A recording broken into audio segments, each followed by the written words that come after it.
Olá, sejam todos bem-vindos aqui a mais um episódio do nosso Histórias Diversas Podcast, seu podcast de literatura. Se você é um amante de leitura como eu tá querendo entrar nesse universo, está no lugar certo, eu sou Custódio. A gente está aqui sempre falando desse tema de uma forma muito carinhosa, com convidado, convidada, convidadas, todos muito especiais, como que eu vou apresentar para vocês daqui a pouquinho. Antes de apresentá-lo, obviamente, queria convidar todo mundo aí para não deixar de assinar o canal, para toda vez que tiver conteúdo como esse, vocês ficarem sabendo aí em primeiríssima mão. E também assinar aí o pod nas redes sociais. A gente está no Instagram, Facebook, tudo aí, TikTok, todas as redes. Para também, além do episódio longo que a gente solta normalmente Spotify, Amazon Music e YouTube, a gente solta os cortes também em todas as redes de social, tá? Então vocês ficam, se não assistirem o episódio grande, ficam ali com os cortezinhos, que também é um sucesso. Bom, nosso convidado de hoje é médico pela Universidade Federal de Minas Gerais, o UFMG, criador de conteúdo digital sobre literatura desde 2021, criador do Nas Horas Vagas, Machado de Assis, adorei esse título, programa onde lê contos do bruxo do Cosme Velho. É escritor e autor do livro Cozer das Pedras, o Roer dos Ossos, lançado pela editora Astral Cultural em 2023, ano passado, que é esse livro aqui maravilhoso, que a gente vai falar bastante dele aqui durante a nossa conversa. Bom, bem-vindo aqui ao Histórias Diversas, Patrick Torres.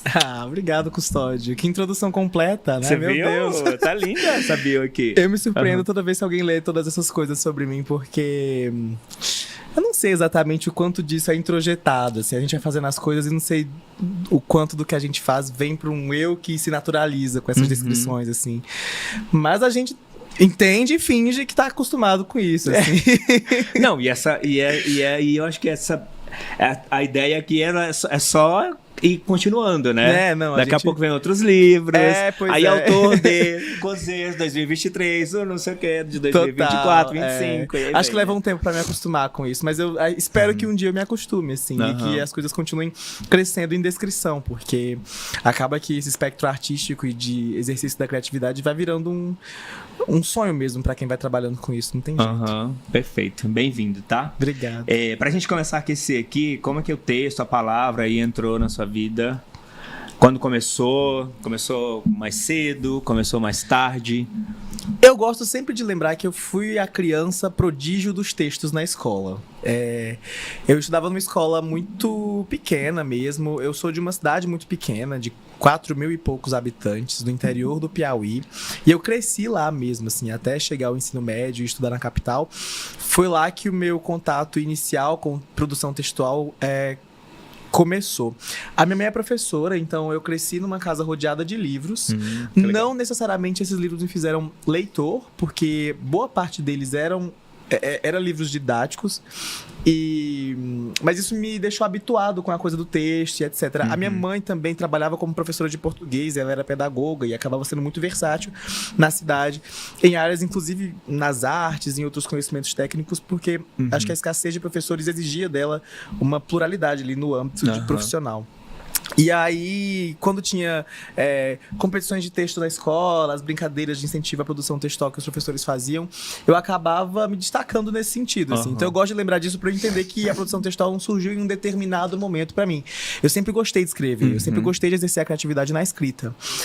Só que eu nunca pensei em me tornar um escritor, em publicar um livro. Quando eu era menor, essas coisas não passavam pela minha cabeça. No ensino médio, me tornei leitor, né? Apesar de ter crescido com minha mãe sempre me incentivando a leitura, eu acho que isso nunca se consolidou de fato dentro de casa. Talvez por preguiça, não sei exatamente dizer porquê. Não tinha nenhuma aversão à leitura ou aos textos, mas não tinha essa afinidade também. E aí no ensino médio eu entrei em contato com um grupo de amigos que liam. O meu grupo de amigos lia, né? E aí eu senti a necessidade de buscar o pertencimento. E aí nesse movimento eu acabei falando, por que não começar a ler, que nem essa galera faz e tal. E aí fui me encantando pela literatura adolescente mesmo, assim, os livros que faziam sucesso na minha época, sobretudo literatura estrangeira, as séries, as sagas e tudo. Isso foi me habituando com a coisa do texto, etc. Bom, o tempo passou e quando eu entrei em contato com a literatura brasileira, eu senti que havia um espaço artístico da literatura que talvez coubesse tanto experiências pessoais quanto resultados de elaboração mesmo, minhas, que me faziam ter um desejo de colocá-las em algum lugar, né? E quando eu vi na literatura essa possibilidade, eu tentei me aventurar por esse espaço. Comecei escrevendo poesia, alguns poemas, textos curtos e tal, sem a menor intenção de publicar. Eu fazia isso pra mim e fui entendendo que eu gostava de escrever, que eu gostava de elaborar em palavras e no papel também. E aí foi muito natural o processo de criar textos mais longos, um conto aqui, um conto acolá, mostrar para fulano, para ciclano.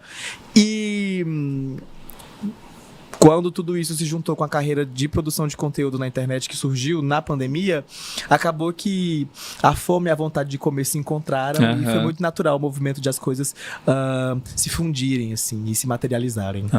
E como é que foi o caminho ali para você chegar, saindo desses textos aí mais curtos, poesia, conto e tudo, ainda uma coisa assim muito experimental, né? Para chegar no Cozer das Pedras, assim. Quando você decidiu, que você falou, cara, eu vou escrever um livro, eu vou escrever o Cozer. Cara, foi muito natural também, assim. O Cozer das Pedras, o Roer dos Ossos, ele surge como um conto, na verdade. Acho que foi quando eu... Bom, teve um período da minha vida, porque antes de iniciar a faculdade de medicina, eu comecei a cursar Direito na Universidade de Brasília. Não me identifiquei com o curso, larguei o curso. E quando eu voltei para casa dos meus pais, do interior do Piauí, para estudar para passar em medicina, que isso virou meu objetivo e tal, eu tive um contato muito íntimo, que eu não tinha muito tempo, com a história da minha família, assim, e o passado da minha cidade, que é uma cidade muito pequena no interior do Piauí, né? E, bom, esse meu contato estava distante porque há muito tempo eu estudava na capital do Piauí e tinha acabado de ir para Brasília para tentar fazer faculdade, né? Então, quando eu volto para o interior do Piauí, eu entro em contato com, de certa forma, aquilo que deu origem a quem eu sou, aquilo que traz para minha família um sentimento de pertencimento geográfico mesmo e histórico, da própria história naquele espaço. E aí me desperta uma curiosidade muito particular, assim. Eu não tinha muitos amigos na minha cidade já nessa época, todo mundo da minha infância já tinha se mudado e tal, e me restava ali as interações com a minha família. E nessas interações, entre os intervalos de estudo para o vestibular, que estavam acontecendo naquele período para passar em medicina, eu sentava com a minha avó e pedia para ela me contar histórias da cidade. Até então, sem nenhuma intenção de escrever qualquer coisa. E eram histórias muito curiosas, assim. Eu falava, nossa, que coisa interessante. Já tinha ali aquela coisa da escrita, eu falei, poxa, isso aqui tá tão massa. Isso, já pensou se eu faço um caderno disso? E era minha avó e uma tia minha, que era vizinha da minha avó, e eu me juntava com elas duas e queria saber dessas histórias. Eu falei, cara, eu vou começar a documentar essas coisas, porque pode ser interessante em algum momento da minha vida, assim. E aí eu comecei a anotar fulana de tal, eles diziam o nome das pessoas e as histórias dessas pessoas, né? Ela fazia isso, isso e aquilo. Eu falei, nossa, que interessante, que particular, que peculiar. E aí fui anotando e juntando alguns pedaços. E falei, nossa, isso aqui dá um livro, que legal que seria um livro sobre isso. E eu falava pra minha tia, tia, eu acho que eu vou fazer disso um livro. Ela não botava fé, falava, imagina um livro. Que isso, Patrick? Claro, você tem potencial pra isso, mas não vai virar um livro isso. Aí quando eu comecei a escrever, ela falou, troca o nome das pessoas, tá? E ela foi entendendo que a brincadeira tava virando coisa séria e tal. E aí eu comecei com um conto. O primeiro capítulo do Cozer das Pedras e o Roer dos Ossos é o conto que eu escrevo nesse momento, assim. E aí eu conto a história de um povoado que está assistindo, né? As pessoas desse povoado estão assistindo o enterro de um sujeito que causou algum impacto naquela comunidade em determinado momento. Porque muito disso vem das histórias muito mórbidas que a minha avó me contava sobre a população da minha cidade mesmo, assim. Minha avó acompanhou a minha cidade se desenvolver. É uma cidade de pouco tempo de emancipação política. Então a minha avó viu a cidade se desenvolver enquanto município, assim. E para sair de uma comunidade para um município, algumas transições sociais mesmo no comportamento das pessoas vão acontecendo. E a minha avó pegou tudo isso presencialmente. Ela viu tudo isso acontecendo. Então ela tinha muita história para me contar. E muita gente morre nesse processo também. Sim. E cada morte dá uma história interessante. O jeito de lidar com a morte gera uma história interessante. E essas coisas foram me atraindo a curiosidade. E aí, quando eu vi, eu tava com uma história muito massa pra ser contada, assim, alguns personagens emblemáticos, algumas narrativas legais pra colocar nesse conto. E aí eu construí esse conto, assim. demorou pouco tempo pra eu falar que eu ia transformar isso num romance, assim. Eu olhei e falei, cara, isso aqui tem que ser estendido, eu tenho que explorar esses personagens que estão nesse momento, eu tenho que contar essa história de outro jeito. E aí, aos poucos, foi cabendo nessa narrativa algumas coisas que eu mesmo tinha experienciado. E aí é quando eu descubro a escrita enquanto ferramenta de elaboração dos meus próprios sentimentos. Eu já fazia isso com a poesia, já fazia isso com os poemas e tudo que eu guardava pra mim, apagava muitos deles. Mas na elaboração do romance, eu aprendi a ficcionar, né? A tornar fictício aquilo que eu havia vivido e que eu sentia uma necessidade de falar sobre de um jeito mais aprofundado e que talvez não fosse pauta para uma conversa com outra pessoa necessariamente. Havia a necessidade de ser elaborado comigo mesmo, assim. E aí, quando eu descobri isso, essa possibilidade, eu fiquei muito encantado com isso e fui indo e deixei o livro ir, assim. Eu não sou... Quando eu vi, eu tava escrevendo. Foi meio de súbito, assim. Eu não sentei um dia e falei, vou necessariamente agora começar um livro. Eu não faço planilhas, eu não planejo os meus textos. Eles vão acontecendo e quando eu vi, o livro tava indo, o texto tava indo. Ganhou título, né? Enfim. E aí foi indo. Sem nenhuma proposta de ser publicado, sem nenhuma ideia de ser transformado em um produto que seja, e se consolidar em matéria. Era só um texto ali que eu tava desenvolvendo. Por princípios de elaboração criativa mesmo. Demais. E você chegou a fazer alguma oficina, alguma coisa, algum curso pra tentar organizar melhor a narrativa e tudo? Nada. Tipo, foi tudo no feeling. Foi no cru. E ainda é no feeling. Outro dia... Isso eu ia te perguntar, se depois dele, se você se aventurou, se você vai... Ainda é no feeling. Sabe o que eu adoraria? Eu adoraria conhecer uma oficina. Tem escritores que eu admiro muito e escritoras que eu admiro muito, que eu fui descobrindo, porque... Imagina, eu escrevi esse livro no interior do Piauí e eu não tinha ainda contato com o mercado editorial, eu não sabia como funcionava, eu nem sabia que essas oficinas existiam de fato, eu fui descobrir isso... E a propósito... A pandemia ajudou muito a divulgar isso, né? Sim, mas eu fui descobrir as oficinas, fui entender o que eram as oficinas num episódio do seu podcast.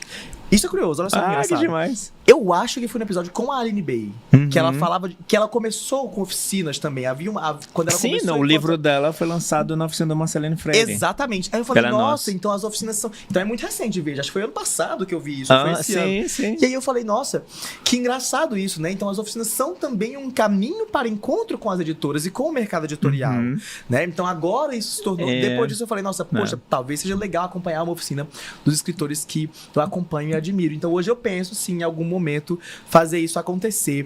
Eu acho que talvez eu só queira esperar mais um pouco para entender a minha identidade enquanto escritor, para não deixar que uma oficina, de certa maneira, não vou dizer que descaracterize a minha escrita, mas que direcione ela para um lugar que talvez não seja um lugar que se identifica com o que eu quero fazer enquanto autor, assim. Mas nunca fiz oficinas, penso em fazer hoje, mas até hoje escrevo no feeling, assim, no que eu sinto que deve ser dito. Vou indo com a escola do que eu aprendi lendo mesmo. Boa. E se você... Quem foi um autor, assim, que você considera que mais me inspirou para escrever o Cosê? De onde ele vem ali? De onde você puxa mais? Do que você leu, do que você admira e tudo? Eu gosto muito do Machado de Assis. Eu sei que é muito prepotente, eu acho. Soberbo até e ousado dizer que eu sou inspirado pelo maior escritor da literatura brasileira de todos os tempos. É inspirado. Tenho muito, a gente tem que se inspirar mas nessas eu tenho pessoas. muito medo dessa história, eu acho. Seja humilde. Quem você pensa que você é? Mas assim, o meu texto não começa com enterro à toa. Entendeu? Tem uma parada dos vermes ali no final do texto que eu acho o máximo do Memórias Póstumas de Brás Cubas. Acho muito curiosa a ideia de elaborar sobre um personagem que já está morto, né? E o Cozer das Pedras vai pra esse lugar, né? O Cozer das Pedras, o Roer dos Ossos. Esse é o apelido do livro, o Cozer. O Cozer, né? Você vê que eu já tô chamando o Cozer aqui. Então... O Machado é o que eu olho e não olho como alguém que eu gostaria de ser pelo amor de Deus, eu não consigo tocar no Machado dessa maneira. Né? É um lugar de admiração esplêndida pela capacidade de construção de histórias que esse cara teve. Assim. E eu acho que é unânime. Acho que todo mundo consegue compartilhar desse sentimento que eu tenho. Não é algo exclusivo meu. Eu sei que quando eu digo este cara desperta algo em mim que é diferente dos outros escritores, eu sei que quem lê Machado entende do que eu tô falando, sabe? Porque é algo que só o texto machadiano consegue despertar. Sem dúvida. E é inatingível, inalcançável, assim, imaculado, eu diria. É um negócio... Não, mas acho que é uma boa referência. Não. E não é sobre copiar, é inspirar. Mas ainda assim, quem você pensa que você é, né? Entendeu? Então, mas é o que me vem na cabeça, assim, né? E aí, bom, depois do Machado, porque eu gosto muito da característica de forma de construção das histórias do Machado, me vem os escritores do modernismo que são chamados de regionalistas, né? Há uma discussão muito importante sobre esse debate, mas é o tipo de literatura que mais me inspira. Então, a Raquel de Queiroz, O 15 é o meu livro favorito. Vidas Secas, do Graciliano Ramos. São Bernardo, do Graciliano Ramos também. O Guimarães Rosa, por que não? É difícil entender o Guimarães como um regionalista, mas Grande Sertão Veredas não deixa de ser um livro muito característico do interior mineiro, né? Sim, então, essa busca por dar, não sei se intencionalmente, né, identidade aos sujeitos da história que é contada, e uma identidade geográfica, porque traz muito para os sujeitos, a geografia, a ancestralidade, a história, me deixa, assim, muito curioso. Eu gosto muito disso. Qualquer livro que você me traga com uma narrativa mais regional vai ser alvo de curiosidade meu, porque eu acho muito interessante mesmo essa elaboração da particularidade do sujeito partindo de onde ele é, né? Então, essa galera me inspirou muito. Então, eu tentei ir por esse lado, por ser minha literatura de afeição mesmo. E dos contemporâneos, claro, o meu escritor favorito é o Itamar Vieira Júnior. Eu não consigo pensar em literatura hoje em dia sem pensar nos textos do Itamar. Maravilhoso demais, sem dúvida. E como é que foi esse caminho, assim, para você, saindo dessa cidade de 4.000 habitantes, né, para chegar a lançar, escrever esse livro ali, nascendo daquelas histórias contadas ali em quartos, salas, cozinhas, você fica falando, eu fico imaginando assim a cena. É isso mesmo, né? E para chegar numa editora nacional, hoje ser distribuído nas principais livrarias do Brasil, como é que foi esse caminho aí desse garoto do interior do Piauí, de uma cidade de 4.000 habitantes, para estar hoje sendo um dos principais influenciadores da Bienal, por exemplo, de São Paulo, assim, como que é essa história para você? Como você chega nesse livro, assim, né? E nessa trajetória? Sim. Não sei se já elaborei sobre isso. Dessa forma, não. Né? Na terapia já passaram os pincéis por aí, mas é muito curioso tentar olhar pra mim como o outro, né? Porque contar uma história que é assistida, né, dessa maneira, é me colocar como o outro, eu acho. Narrar enquanto quem viveu isso é muito particular, porque acho que a gente vai vivendo essas coisas numa grande névoa. Eu nunca pensei que isso fosse acontecer. Você jura? O meu pai era pedreiro, a minha mãe é professora. Eu estudei a vida inteira em escolas públicas. Eu nunca tive dinheiro para pagar escolas particulares. Quando fiz cursinho para tentar fazer faculdade, foi porque eu fui bolsista. Eu passava a semana em Teresina com R$50 no bolso e fé no coração. Eu não tinha grana. Eu sou de uma cidade muito pequena, com uma negligência política quanto a oportunidades para desenvolvimento próprio e familiar também, muito importante. Então, acabou que a educação surgiu como uma grande oportunidade para mudar de vida mesmo. E havia um desejo de mudar de vida. Talvez o único. Talvez o único. E parecia ser o único caminho. Eu não tinha outra possibilidade a não ser tentar mudar de vida. E é o que ainda está acontecendo, eu diria, né?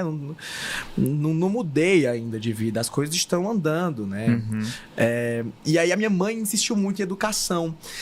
E foi através desse incentivo pela educação, talvez, que a literatura surgiu como um caminho de pertencimento, né? Lá no ensino médio e tudo. Eu acho que se eu não tivesse sido educado a tentar ter afeição pela educação, pelos textos, pela escrita, né? Pela leitura, isto não teria entrado na minha vida de forma muito natural, como aconteceu no ensino médio, né?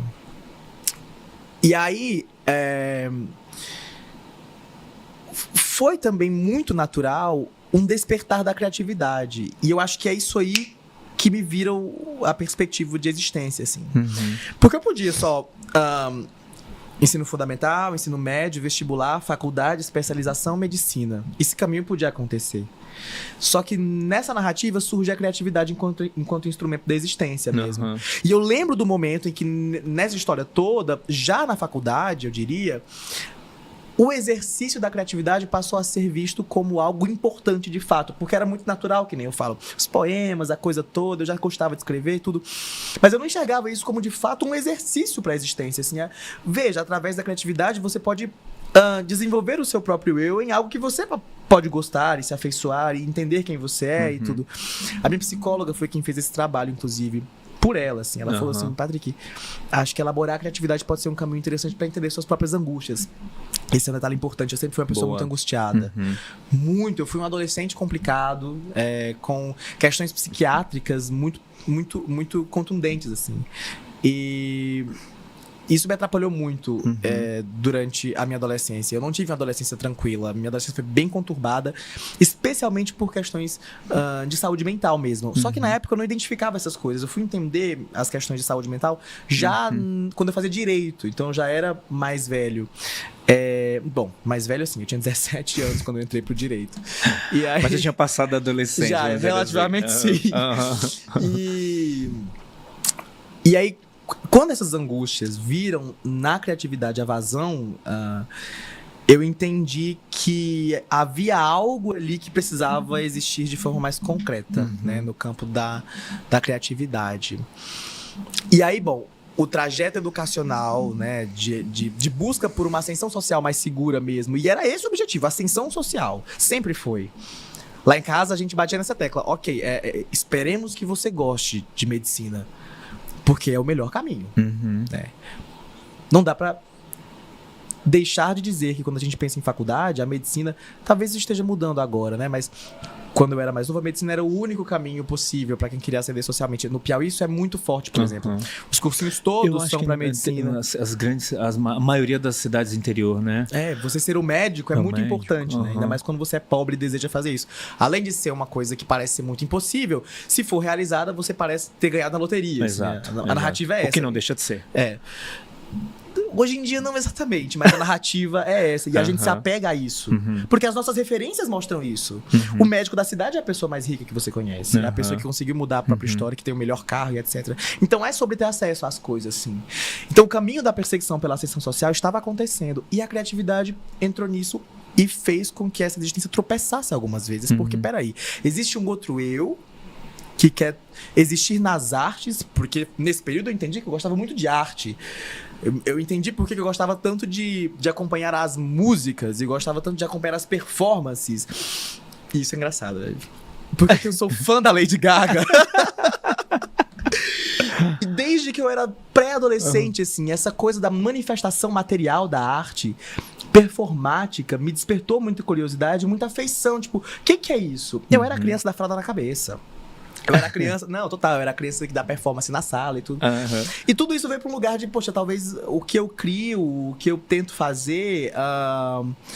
seja mais importante até em alguns momentos do que esse caminho educacional que me foi pensado pelos meus pais e por mim também. Né? A gente fazia tudo isso muito junto, assim. Nunca foi só um desejo deles sobre mim. Então, eu tive que dar um jeito de colocar essa coisa da criatividade em paralelo a essa existência educacional que eu estava criando junto com os meus pais, né? Para a tal da ascensão social. E aí vieram algumas oportunidades, né? Bom, alguns concursos de texto de faculdade que surgiram. Fui selecionado para um, inclusive, curioso isso, eu nunca falo isso. Acho que a primeira vez que um texto meu foi considerado para algo foi uma poesia, nem lembro, de um livro, de uma coletânea de poemas lá da UNB, que um concurso local organizou. Assim. Aí eu mandei, foi aprovado, está publicado até hoje. Acho que em algum momento eu esqueci qual que é o título da antologia, da coletânea. Mas as coisas foram acontecendo, assim. Outra oportunidade que surgiu foi a pandemia. Não a pandemia enquanto... Claro, pandemia, mas o isolamento social, o contato com a internet, a introspecção e a demanda que as pessoas tiveram em determinado momento por trabalhos literários e criativos. Aí eu falei, olha, talvez caiba aqui certo espaço, né, certo momento para mostrar para as pessoas o que gosto eu de trabalhar artisticamente, né? E aí foi na internet que as coisas todas mudaram durante a pandemia, lá em 2021. Foi quando eu publiquei o livro fazendo a tal da fofoca literária, que virou uma baita trend na época, e todo mundo começou a fazer. Fofoca literária, ouvintes.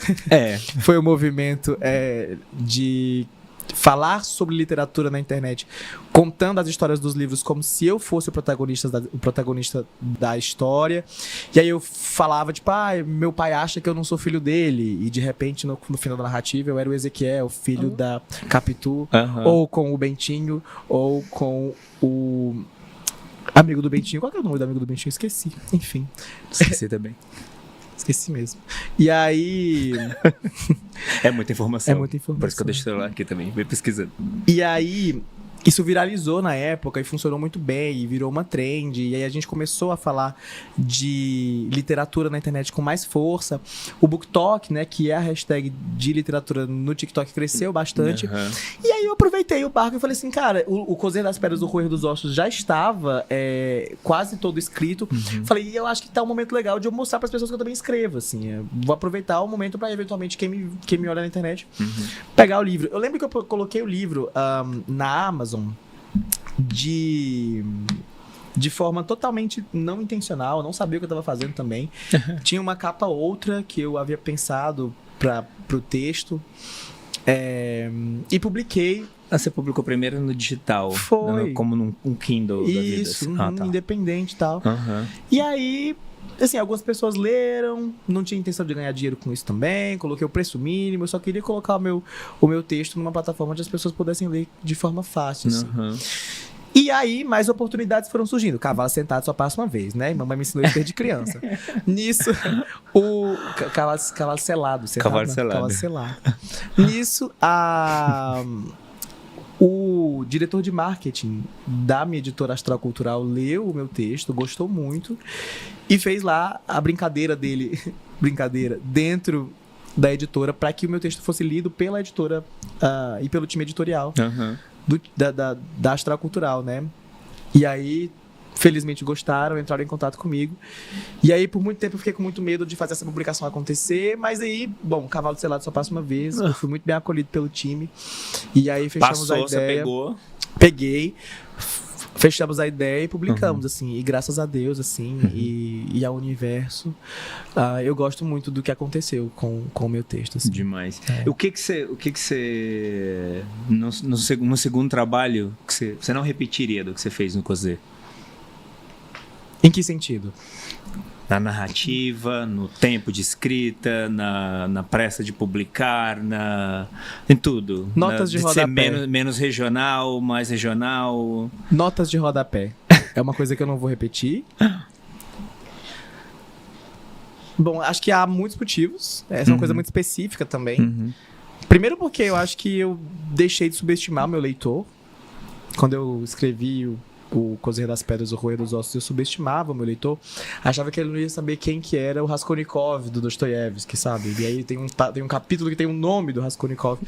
E eu coloquei lá embaixo, Raskolnikov é o personagem de Crime e Castigo. Acho que isso não precisa mais acontecer.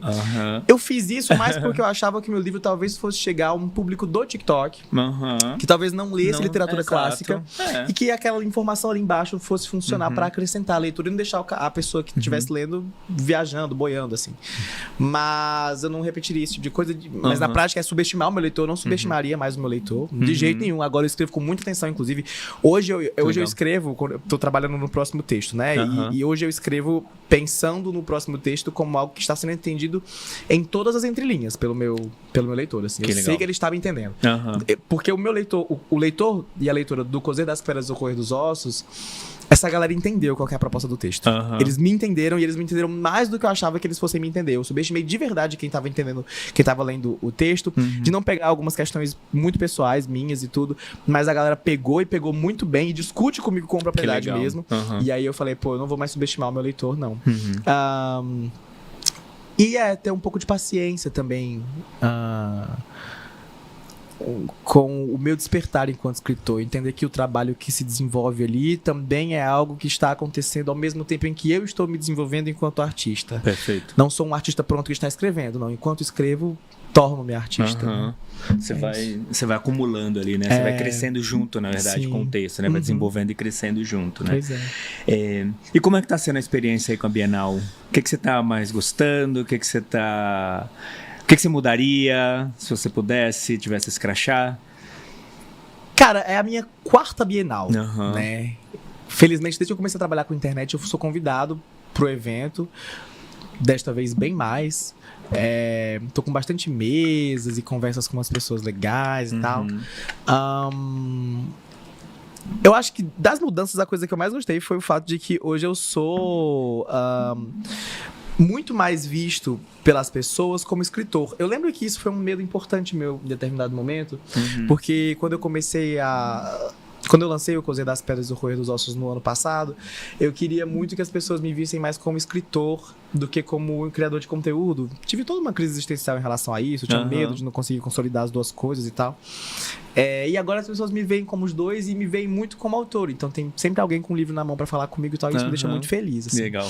Tô aproveitando muito a Bienal pra ter esse tipo de troca, pra me aperfeiçoar também enquanto comunicador da literatura. Eu descobri que eu gosto muito de fazer isso. Eu gosto muito não só de comunicar a literatura às outras pessoas, mas de trabalhar como alguém que está no intermédio da comunicação literária no Brasil, assim. Perfeito. Então eu adoro fazer mesa, adoro fazer pergunta, adoro participar Fazer de vídeos, mesa, adoro fazer vídeos. stories. Total, eu me divirto com isso, eu gosto muito. E sinceramente, é difícil pra mim imaginar o que eu posso melhorar na Bienal, porque eu só tenho visto a Bienal melhorando, assim. Das últimas Bienais, as coisas têm melhorado mesmo, assim, tanto pra do Rio quanto pra de São Paulo. São propostas parecidas, mas ao mesmo tempo muito diferentes. E a daqui eu sinto que funciona muito bem. Eu não sei se é porque eu tô dos lados de quem tá participando da Bienal, mas eu gosto muito de como a Bienal tem funcionado. Assim, hoje eu gosto de participar porque eu sei que eu fico confortável. Me sinto acolhido, me sinto entendido também. Sinto que os outros criadores de conteúdo também têm seus espaços. Essa era uma coisa que eu mudaria na Bienal lá atrás, assim. Espaço para quem produz conteúdo sobre literatura. Não porque essas pessoas sejam indispensáveis para a literatura do Brasil. Não é, o meu lado de discurso não é para puxar essa sardinha. Sim. Mas para que haja uma integração mesmo entre quem comunica a literatura fora do espaço do mercado editorial também e o mercado editorial, porque a Bienal também é um espaço para essa interação entre quem está nos bastidores da literatura no Brasil. Sim. Acho que talvez ampliar esse lugar. E dá mais visibilidade também pro evento, pros livros, pras obras, pros autores, para tudo, né? Então ampliar esse lugar de acolhimento para quem cria conteúdo talvez seja uma coisa que eu bateria na tecla para dizer, gente, acho que esse é um lugar interessante para se insistir. Justamente por isso, para que o evento alcance novos públicos de novas maneiras. Exato, né? E não fique restrito só a quem vai, que é Isso. muito legal, que já tem bastante gente, né? A gente sabe que tem um número gigantesco de pessoas todos os dias, principalmente nos finais de semana, mas para não ficar... Acho que quando vocês começam a produzir conteúdos ali de dentro, na verdade você está levando para muita gente. Você está levando a Bienal para as pessoas, e não necessariamente só as pessoas que foram à Bienal, né? E isso então, para isso é todos muito os legal. profissionais da comunicação de todas as redes sociais, né? Porque tem uma galera que é só do YouTube, tem uma galera que é só do TikTok. E acho que todo mundo devia... Sim. Acho que todo mundo até cobra isso, assim, de certa forma. E me fala uma coisa... você é bastante presente nas redes sociais, né? Produz muito conteúdo. Você ainda se preocupa com a questão do cancelamento? E ter escrito um livro, tá nessa posição de autor, te coloca um pouco mais de cuidado na hora de falar as coisas, de se expor e tudo? Você se preocupa mais com isso? Acho que todo mundo tem medo do cancelamento. Mas não é algo que me poda, não. Assim, eu raramente tenho ideias que talvez são passíveis de cancelamento, de alvo. Assim, até porque eu falo de literatura de um jeito muito... muito simples, eu diria. Eu apresento a literatura que eu gosto de estudar para as pessoas, né? E não tenho muito medo da coisa do cancelamento, não. Mas na hora que você fala que um livro que você não é bom, não gostou e tudo, nessa hora você... eu nunca vou pra esse lado, talvez. Talvez seja aí o cancelamento. Eu não gosto da ideia de falar que eu não gostei de um livro. Não por conta disso, mas porque eu tenho medo de não... sei lá, atrapalhar um leitor num processo de desenvolvimento do próprio hábito de leitura, sabe? Eu não queria desincentivar alguém a ler um livro, desmotivar alguém a ler um livro. Não queria estar nesse lugar, né? Então, se eu não gostei do livro, eu só não falo dele, assim. Tem algumas opiniões ali, guardo pra mim, é isso. Mas, bom, o meu traço mais perigoso é ter a Raquel de Queiroz como autora do meu principal livro. ela, assim, polêmica do jeito que era. Sim. E... do meu livro favorito. Mas assim, enquanto autor, ser autor muda definitivamente o meu posicionamento na internet. Sim. Definitivamente. Perfeito. Primeiro porque eu tenho muito medo de não ser levado a sério. Acho que esse é o meu principal medo. E é fácil não ser levado a sério quando você faz vídeos pra internet. Ainda é fácil. As pessoas estabelecem alguns estereótipos sobre quem produz conteúdo pra internet, e aí você tem que estar o tempo todo provando pras pessoas de que o seu conteúdo é pensado de forma séria. Eu não tô na internet fazendo piadinha, nenhum problema com quem faz. Mas não é a minha proposta. A minha proposta é usar a internet como espaço de exercício da criatividade também, como é a literatura, né? Claro que de formas muito diferentes. Então, esse exercício de criatividade é feito com seriedade, né? Eu penso sobre isso, eu elaboro, eu planejo e tudo. Então, eu tento fazer um link de comportamento nas redes sociais de forma a deixar muito nítido para as pessoas que esse sujeito que está falando ali também é o sujeito que escreveu um livro com uma narrativa e um texto muito característico, que se propõe a ser uma literatura contemporânea do Brasil, que é o Coser das Pedras, o Roer dos Ossos. Eu não queria, por exemplo, criar uma imagem de um sujeito que fala sobre livros, sei lá, muito adolescentes na internet, nenhum problema com eles, e escreve o Coser das Pedras, o Roer dos Ossos, porque seriam duas identidades que não funcionariam exatamente num elo. Se funcionassem com muita dificuldade, né? E aí eu tento construir esse vínculo mesmo, porque agora, assim, eu prezo muito para que a minha escrita seja levada a sério. Eu preciso disso, né? O meu eu escritor elabora coisas que para mim são muito importantes a ponto de necessitarem de seriedade, tanto do olhar do outro quanto do meu olhar. Então, não permito piadinhas com os meus textos, enfim. E aí eu não queria que isso fosse algo que acontecesse do meu lado de criação de conteúdo também. Perfeito. Isso porque eu sou autor. Talvez se eu não fosse autor, brincasse mais, me divertisse mais. Solto, né? Isso. E aí eu não vou pra esse lugar, assim. Eu tento mais construir uma identidade que se junta às duas coisas do que fazer com que essas coisas se percam. Perfeito. Você falou aí que você não gosta de falar de livros que você não gostou, né? Mas você abandona livro fácil? Fácil. Tipo, não gostou? Foi. Isso, tranquilo. Algum que você abandonou ultimamente? Você lembra aí dos últimos? Teve.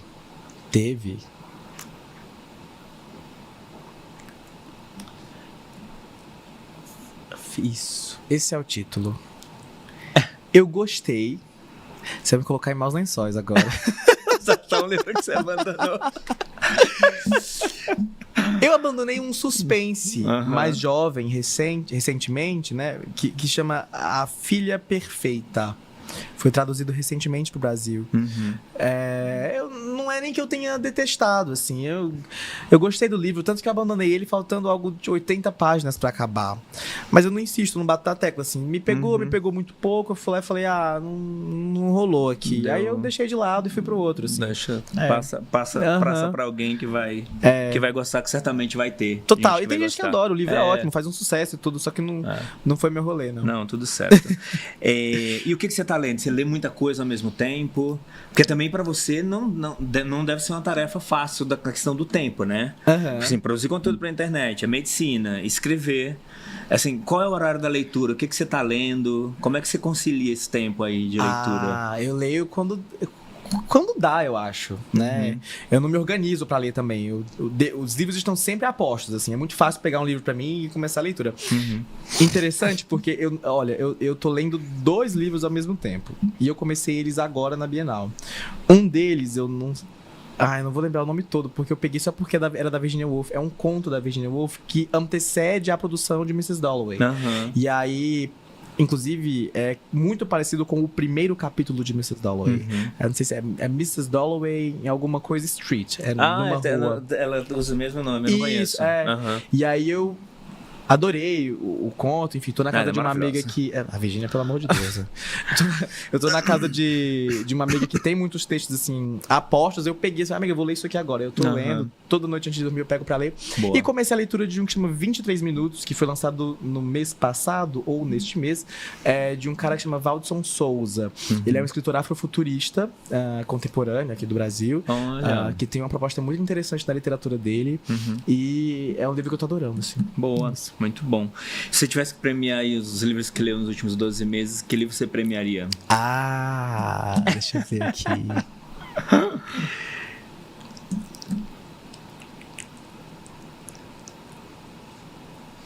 Cara, sim. O Escravo, da Carolina Maria de Jesus. Foi lançado no ano passado, eu acho que em novembro, pela Companhia das Letras. Eu peguei o livro assim que foi lançado, porque eu adoro a obra da Carolina Maria de Jesus, assim. E quando eu conheci o Escravo, eu fiquei encantado. Inclusive, eu até brinquei com alguns amigos assim. Eu não li esse livro ainda, tá comigo. Nossa, você precisa ler, porque é espetacular. Eu até conversei com alguns amigos que eu falei assim, se houver uma premiação importante que dê a este livro a indicação de livro do ano, né, pro ano passado.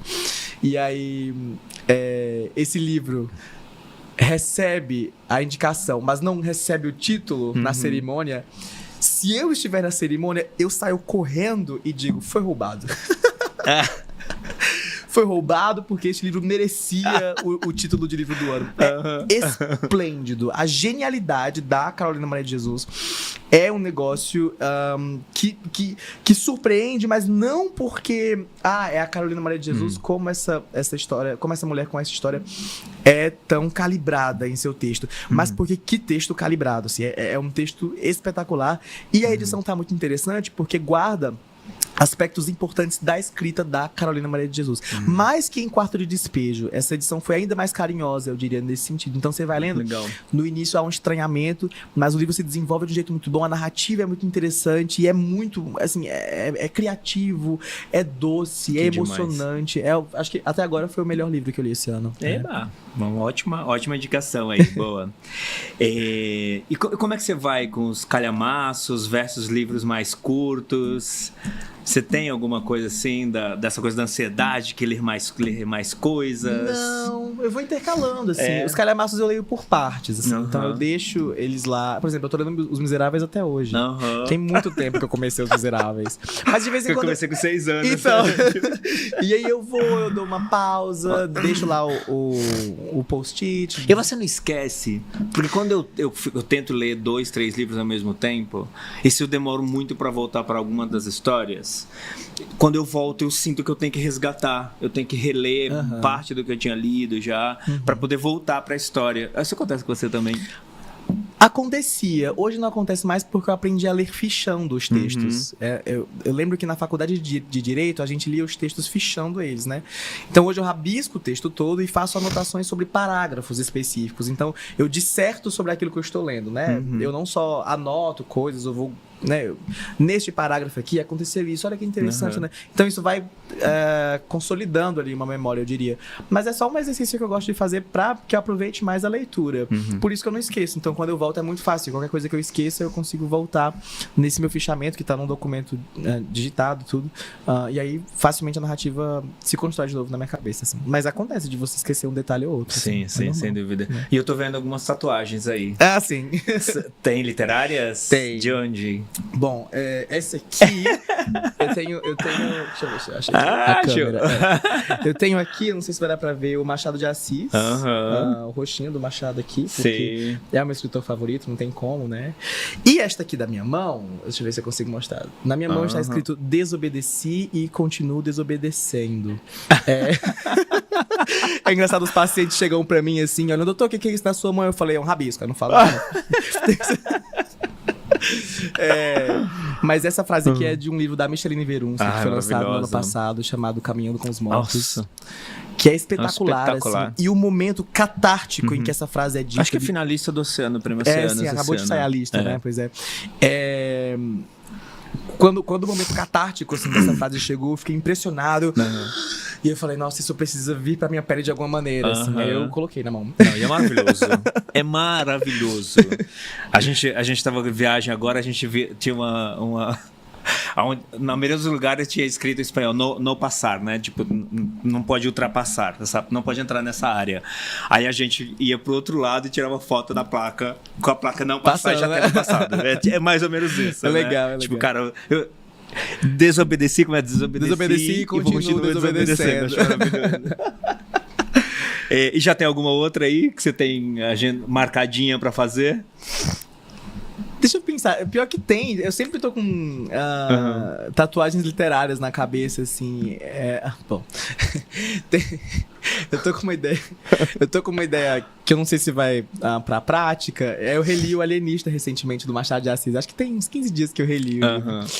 E aí eu acho o nome do personagem principal muito legal, assim, Simão Bacamarte. Eu acho o máximo, assim. Eu sempre entono Simão Bacamarte. Eu adoro a ideia de entonar o nome desse personagem. E eu queria colocar Simão Bacamarte em alguma parte, assim, em algum braço e tudo. E tem outra. Boa, essa é uma outra tatuagem. Essa eu acho que eu vou fazer. Eu mandei mensagem acho pra tatuadora. Vale. Eu mandei mensagem pra tatuadora. É da mesma edição que eu reli do Alienista, que foi uma edição ilustrada. Por isso que eu reli. Uma amiga minha fez a curadoria da edição e foi uma edição ilustrada tá sendo muito legal. Não, tem a Dantofágica também, mas essa é da Planeta, acabou de sair, boa. Amarela, muito bonita.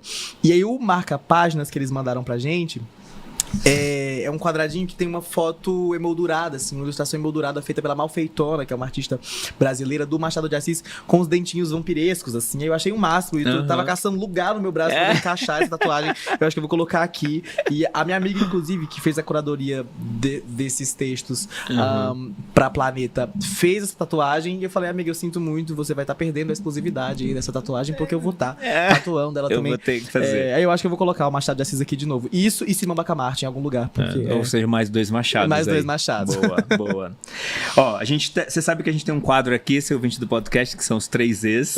Um livro pra emprestar, um livro pra enaltecer e um livro pra esquecer. Quem são esses 3 livros? Você já falou de alguns aí, se quiser repetir também, se quiser trazer outras referências. Recentemente eu emprestei São Bernardo, do Graciliano Ramos, mas nem foi a pessoa que pediu. Eu falei, amiga, eu vou te emprestar um livro pra você ler. Porque é incrível, assim. Aí eu reli esses dias também. Eu tinha lido quando eu era muito jovem, muito mais novo. E aí eu reli.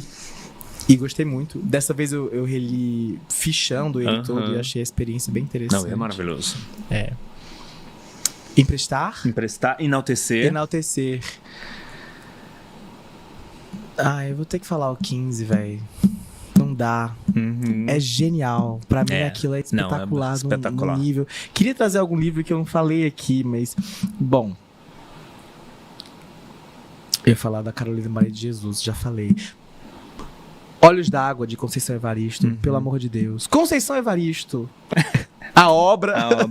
A pessoa, a obra. Não, a sensibilidade da Conceição Evaristo, o jeito que ela consegue ser política, mas ao mesmo tempo despretensiosa. Eu acho isso muito curioso, porque não parece um texto despretensioso, né? Só que você reconhece nas emoções que são trazidas para os textos da Conceição Evaristo, talvez uma não intencionalidade em tangenciar a política, assim. Você talvez veja aquilo enquanto só manifestação artística pura, não política, mas é esse mesmo texto que te lembra que a arte precisa e é naturalmente política, assim. É muito poderoso, tem muita identidade e tem um jeito de se apreciar muito interessante. Olhos d'Água, pra mim, é o suprassumo, assim, das obras da Conceição Evaristo. Boa. E esquecer, cara... Que complexo isso, né? Porque eu não quero dizer um livro que eu deveria esquecer da minha lista. Eu queria conseguir pensar num livro que me incomode o suficiente do ponto de vista de existência, Eu queria pensar num livro que me incomode o suficiente do ponto de vista de existência pra pensar em esquecer, assim. Pode ser um livro que você não Eu não se gostei. conectou. Não É. se conectou. Não quer dizer que é ruim. Esqueceu porque você não se conectou. Tá. Você pediu pra eu deixar uma colinha, né? Não deixei a colinha. Tô pensando na minha estante aqui na minha cabeça.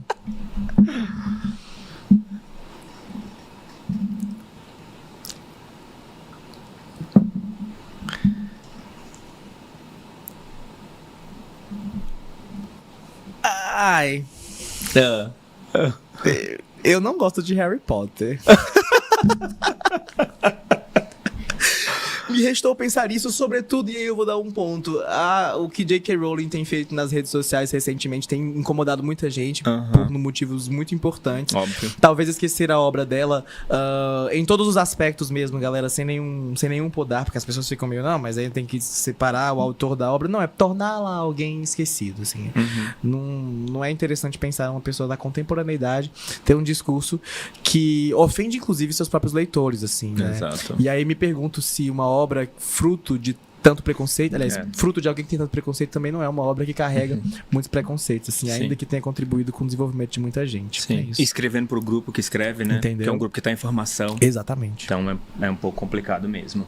Pronto, respondido. Pronto, fiquei com medo. Bom, queria falar um pouquinho aqui, a gente tá indo pros finalmente aqui. Queria falar um pouquinho mais especificamente do Cosé. Contar um pouco mais de curiosidade. O nome, primeiro. Primeiro, essa capa é linda, né? Conta obrigado. um pouquinho da capa e do nome. Teve outro nome? Sempre foi esse? Não teve outro nome? Acredita, não teve. É mesmo? Não teve. Eu acho que não. Não teve mesmo. Já era o nome do conto, é isso? Não.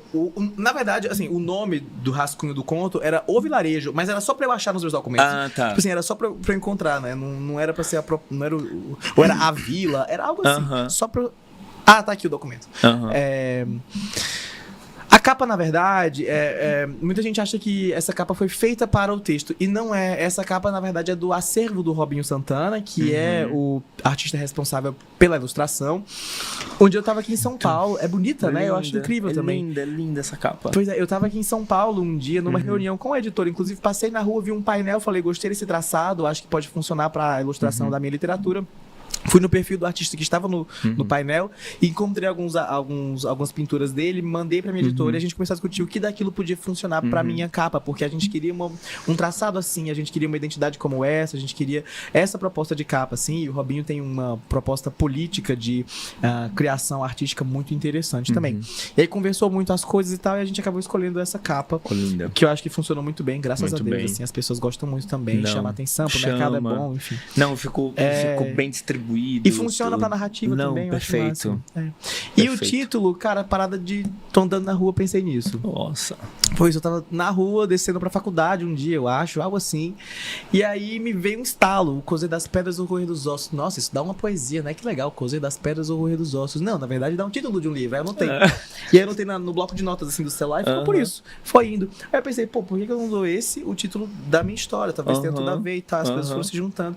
E foi assim que se deu essa coisa expositiva, né? Que demais. Exposta do título da obra. E pelo jeito você não sofreu muito pra chegar em título, né? No título, Não. porque muita gente às vezes escreve o livro inteiro e fica um tempo ali tentando encontro o título, Sim, né? Legal não. também já nascer dessa forma. Esse foi fácil. E aí, você me falou aí, né, do quanto esse livro nasce também das histórias que você ouviu, né, ali no interior e tudo. Como é que foi pra você? Porque essas histórias... Elas também têm muito de você, né? Tem. Nessas histórias. Como é que foi, assim? Porque é um livro muito gostoso de ler e tudo. O texto é muito bom, parabéns. Obrigado. O texto é muito bom mesmo, gostei muito. Obrigado. Lembro quando eu tava lendo, eu te mandei mensagem já, falando que eu tava gostando demais. Como é que foi pra você, assim, do ponto de vista, assim, como é que eu vou dizer isso?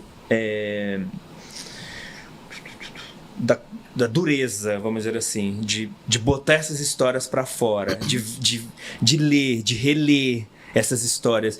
Como é que foi pra você, assim? Porque eu imagino que você se viu muito nelas. Como foi? Você teve que parar alguma hora? Você teve que cortar alguma coisa? Como é que foi esse processo, assim? Eu vomitei esse livro. A palavra é essa. Eu vomitei esse livro. Porque ele saiu muito rápido. Porque ele estava guardado, provavelmente. Ele estava procurando uma válvula, né? Esse livro tem muito o meu rolê, assim, enquanto sujeito. Muito. O meu pai tinha problema com álcool. Vivências do personagem principal são coisas que eu experimentei pessoalmente.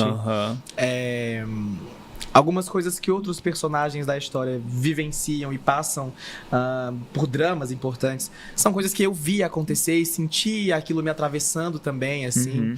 E eu tentei trazer isso pra ficção e tudo, mas na verdade era uma grande metáfora pra contar essas coisas que eu sentia a necessidade de trazer para fora, de vomitar, de tirar de mim.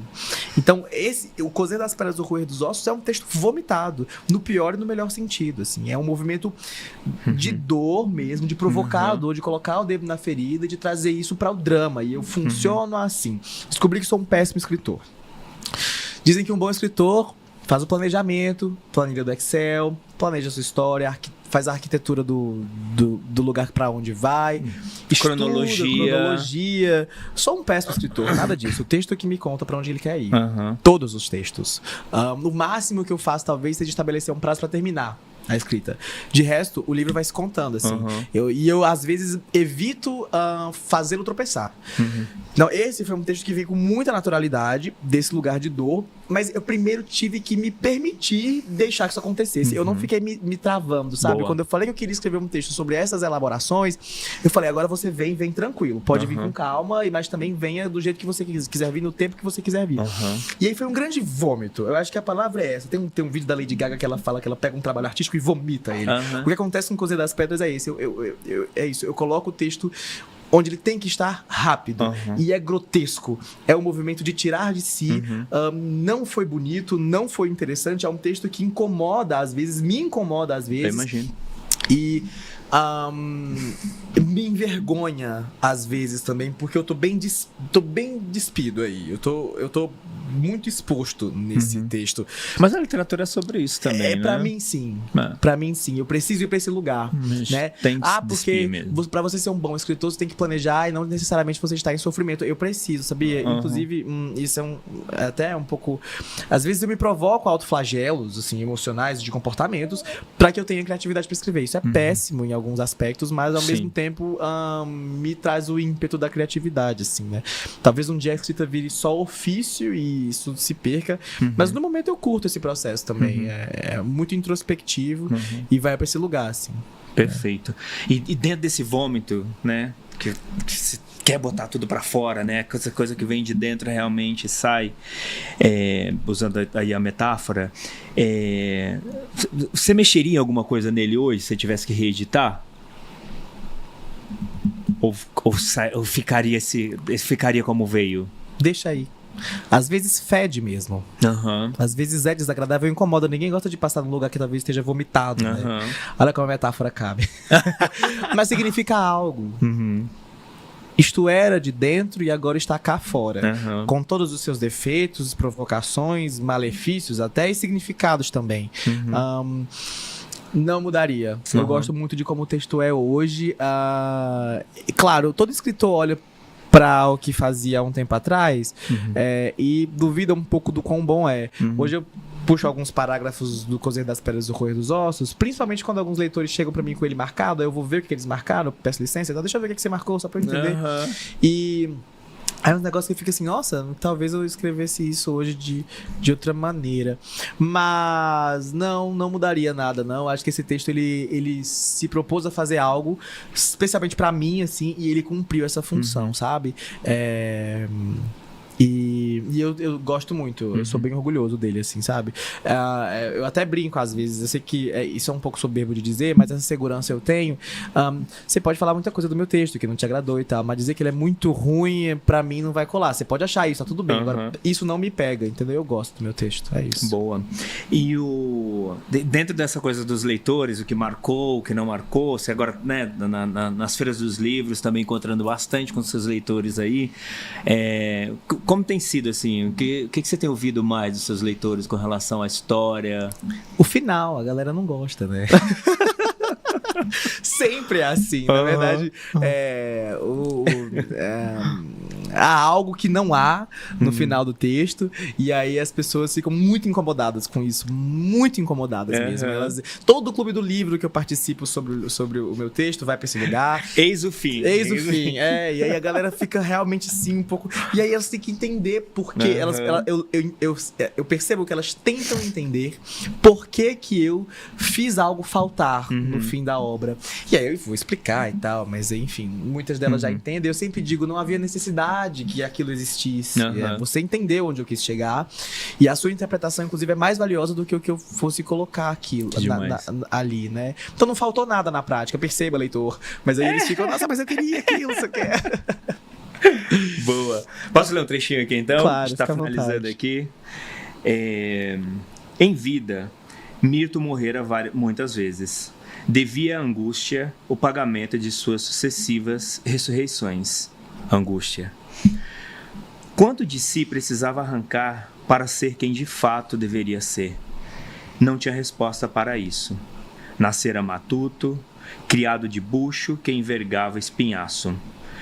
Mal a dor da existência lhe escapava do lar materno uterino.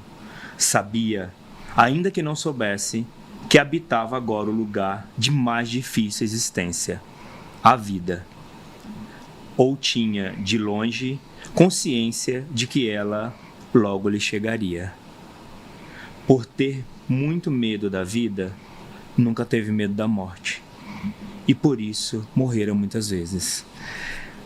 Lindo, parabéns. Eu queria pegar esse gancho aqui, que tá falando de perdas, medos, morte, né? E eu queria puxar um pouco para a literatura, assim, né? Eu sei que assim, ouvindo a sua história, né, e conhecendo um pouco mais da sua história, depois que a gente comecei a te acompanhar nas redes sociais e tudo, é muito nítido, é muito fácil ver você aqui nesses textos, né? Em toda essa narrativa, né? Mas eu queria puxar isso aqui um pouquinho mais para a literatura e te perguntar assim, o que a literatura tem ajudado a salvar? Que medos, dos seus medos, assim? O que a literatura tem te ajudado nesse sentido? A salvar dos seus medos? Porque tem muito medo nessas histórias, né? Tem. Cara, a literatura e acompanhar os meus autores e as minhas autoras, eu gosto muito dos contemporâneos, né? Muito. Eu sinto um negócio, assim, pelos contemporâneos que é muita admiração, e gosto muito das histórias que são contadas, me vejo muito nas narrativas que são construídas na contemporaneidade, no contexto em que vivo e acompanho acontecer. Me dá um ímpeto de desobediência, sabe? E desobedecer e continuar desobedecendo é um ato revolucionário do ponto de vista existencial. E o que eu vejo para a literatura no Brasil agora, que me salva muito, é um lugar para onde vão ou os escritores ou os personagens que eles têm criado de desobediência, que me inspira. E o que eu quero dizer com desobediência? Eu podia ter seguido alguns caminhos que não precisassem da imersão minha do meu eu, né? Assim, no meu eu. Eu podia ter escapado para alguns lugares mais tranquilos, eu diria. Mas é a turbulência que me cativa, assim. Eu gosto, é a desobediência. É a desobediência, o caos, assim, as incertezas, e tudo isso me dá muita vontade de viver, assim, nos piores e melhores sentidos. E o que eu vejo na literatura é essas desobediências, essas turbulências acontecendo e, ao mesmo tempo, gerando conflitos, tanto nos personagens quanto no que parece ser os autores e as autoras, que me dizem, venha pra cá também, porque há algo de interessante para o eu, que neste caminho artístico pode ser descoberto, percebido e, por que não, superado. Não que a superação seja um objetivo, acho que nem de longe. Mas, caso aconteça, há um salvamento, há uma salvação nesse processo. Então a literatura tem sido para mim esse caminho entre o meu eu subjetivo e a expressão mais pura e desnuda do meu desejo da existência, assim, sabe? Perfeito. O que eu quero fazer e o que eu tenho que desobedecer, como desobedecer para me desnudar por completo e estar nesse lugar que eu tenho vontade de estar, né? De criatividade. e de exercício pleno da criatividade. Então a literatura tem me mostrado muito esse lado. Eu sempre leio os livros pensando muito por aí, tipo assim, no que está indo para esse lugar, mais do que o texto que está sendo lido e pode ser entendido como entretenimento ou como Mas principalmente para onde ele pode te levar. Me levar, né? Isso. Eu gosto de ir para onde o texto está tentando me levar, sabe? Perfeito. Subjetivamente mesmo. Maravilhoso. Obrigado. Ótimo. Arrasou. Vamos fechar aqui com o ping-pongzinho rápido. Tá, vamos. Escrever é... Existir. Editar. Como? Editar. Editar? Editar um texto. Ressignificar. Ler. É estar. Reescrever.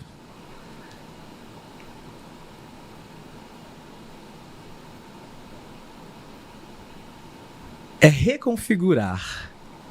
Publicar. É se desnudar. Boa. Receber críticas.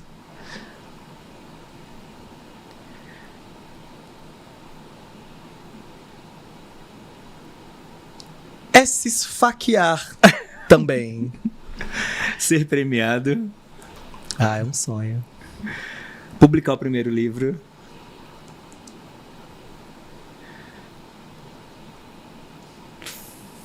Uma honra. A opinião do leitor.